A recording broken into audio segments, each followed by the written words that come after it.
Dear student, आज चलो हम पढ़ते हैं प्रेजेंट इंडेफिनिट टेंस के इंट्रोगेटिव सेंटेंसेस में WH टाइप क्वेश्चंस।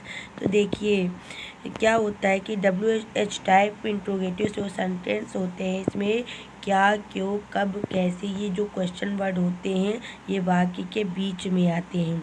कहाँ आते? वाक्य के बीच में।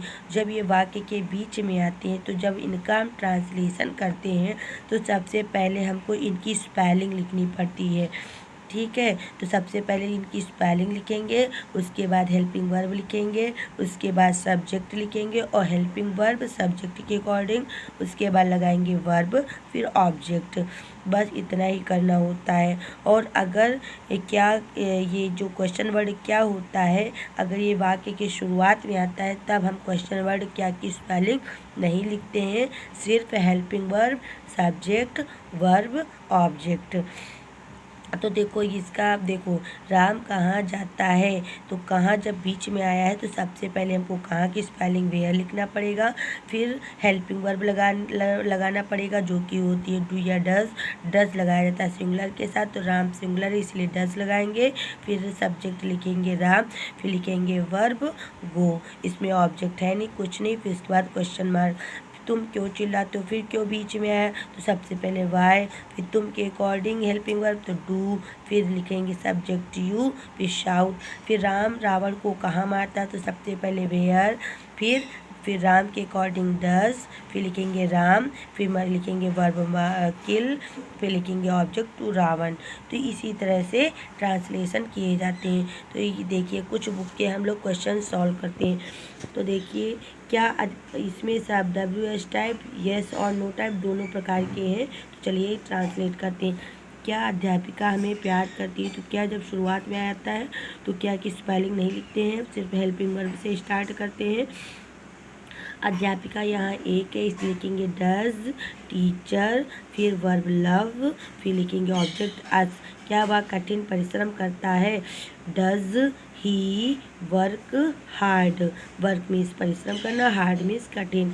क्या अधिकारी दफ्तर का निरीक्षण करता है, does officer inspect to office या ऑफ ऑफिस। ठीक है, तुम लोग कहाँ रहते हो, where do you live, where do you live. क्या मरीज इसी बेंच पर लेटे हैं, do patients lie on this bench. वह किस कक्षा में पढ़ता है, in which class does he read.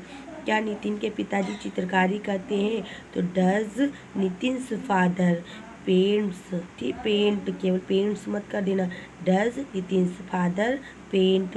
तुम्हारे पापा क्या करते हैं। अब क्या जब शुरुआत में आता है तो इसकी स्पेलिंग नहीं लिखते, लेकिन क्या जब बीच में आएगा वाक्य के तो हमको इसकी स्पेलिंग लिखनी पड़ेगी। क्यों? क्योंकि ये WH टाइम में हो जाता है।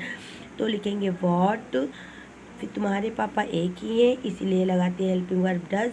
What does your father do.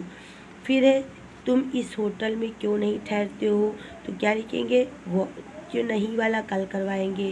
नहीं तो आप कल हमारा टॉपिक रहेगा इंट्रोगेटिव नेगेटिव सेंटेंस।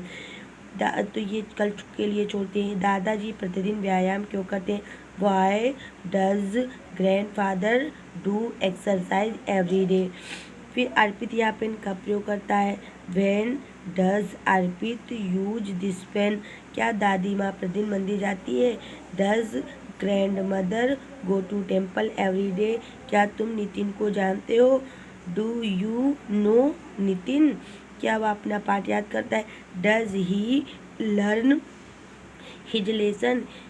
ये फिर नहीं वाला आया तो इसको छोड़ो। डाकिया पत्र क्यों लाता है, वॉय पोस्टमैन ब्रिंग लेटर। ठीक है, क्या मैं तुम्हारी सहायता नहीं, फिर नहीं वाला छोड़ो इसको। क्या माँ बच्चों से प्यार करती है, तो डज मदर लव चिल्ड्रेन। फिर वह कहाँ जाता है, where does he go.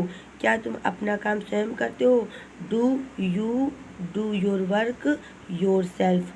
Do you do your work your self. देखो क्या तो लिखेंगे नहीं तो इसकी जगह पे हेल्पिंग वर्ब डू, फिर लिखेंगे सब्जेक्ट यू, फिर लगाएंगे वर्ब डू। ठीक है। फिर योर वर्क हो जाएगा ऑब्जेक्ट, फिर स्वयं योर सेल्फ हो गया हमारा ट्रांसलेशन। ये देखिए पूरा हमने करवा दिया, प्रेजेंट इंडेफिनिट टेंस का पूरा पार्ट समझा दिया। कल लास्ट पार्ट बचा है और फिर उसके बाद हम करेंगे नेक्स्ट टेंस। थैंक यू, ज़रूर देखिए और इन्जॉय कीजिए, पढ़ने में ज़्यादा ध्यान लगाइए। धन्यवाद, बाय बाय।